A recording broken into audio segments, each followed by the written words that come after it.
I mean, what sort of team training does Team Range do? Well, Team Range, basically we go to so many tournaments. Our tournaments out of state are about a month and a half apart. Therefore, I have a 2 practice a month mandatory. 2 Sundays a month we have to practice. I save one of those for a closed scrimmage with another team, and then I take other Sunday we take and do drills. A closed practice just between ourselves where we work on more pushes, maneuvers, all kinds of stuff, accuracy, drills, timed. Most of the drills are timed. Just to start off with one of the drills, we do what's called a bucket drill. It's a drill where we set up, given 100 feet, buckets about head height behind the trees, taped to the trees, about 10 of them, split off from wire to wire, like on a regular field, a flag base and a flag base. You have to start at your base, split through the middle, shoot at each bucket individually, mark each bucket, mark all 10 buckets, grab the flag, and run it back within 1 minute, which is sort of tough. So it's a really tough drill. If they don't make it, they have to do it over again until they do make it. It gets it down where in game crunching situations at the last minute, you have to make the push, you're able to, get the flag and get it back as quick as possible.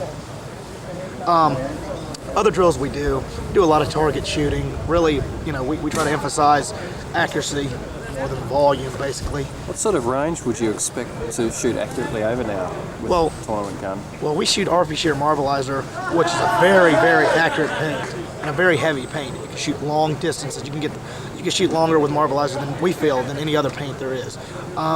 Basically, 75 foot accurately, 100 foot accurately. That's not yards, it's foot. So, basically, that's about it on the targets. We do drills where bunker drills, how to play a bunker. I have to have all 10 players have to be able to play long ball, up close, in bunkers, crawling, so forth. We have crawling drills. We have where we'll put 2 guys in 2 bunkers, 2 guys covering for them, and a guy try to crawl in them and take them down without them, effectively, without getting marked before he takes them down. We just do a number of bunker drills where angles, where a small bunker and a big player has to live in a small bunker for 2 minutes with 2 players nonstop. He has to play against them and shoot at those other 2, try to eliminate those other 2 players in such a close, It's hard. with the angle. And that happens in every game all the time. Basically, that's about it on drills. On this closed scrimmages I feel is they're both equally important, but the closed scrimmages we usually do before the upcoming tournament.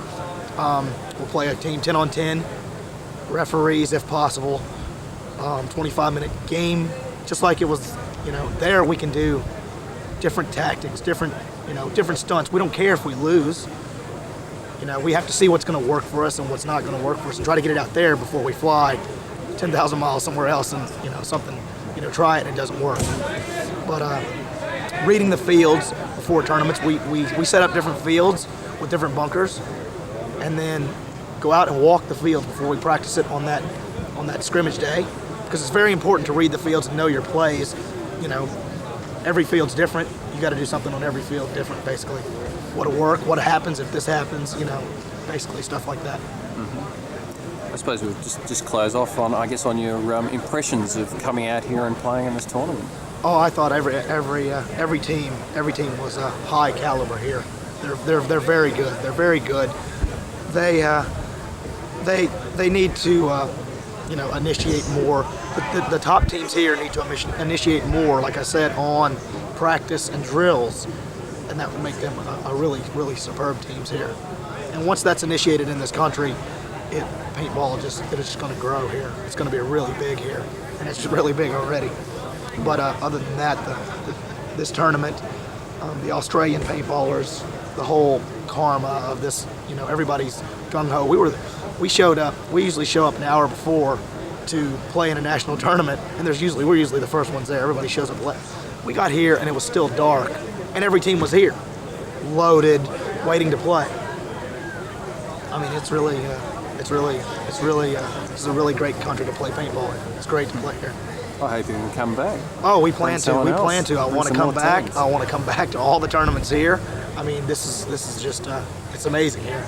I want to get all the American teams. The American teams that didn't come to this or haven't come before have missed out on a really good. And when that happens, it's going to open the gate for paintball in Australia to be huge. Have you been over to England to play? Yes, I just returned from the Mayhem Masters where I played with Aftershock, and playing with them is they're one of the greatest teams in America. We went over. I heard there was really biasness, and the refs don't like Americans. There's no way Americans going to win the tournament and so forth. The Ironmen won first place, no problem. Second place was the UK Predators, and third place was us. We had 3 other non-Aftershock players, including myself, play on Aftershock. We took third place only by a little out of making second or first. And basically, they had teamwork as opposed to us having great, skilled players, trying to work together as a team. That's really the only way that they're great teams, and it just showed. It was a blast to play there. They love millions of bunkers.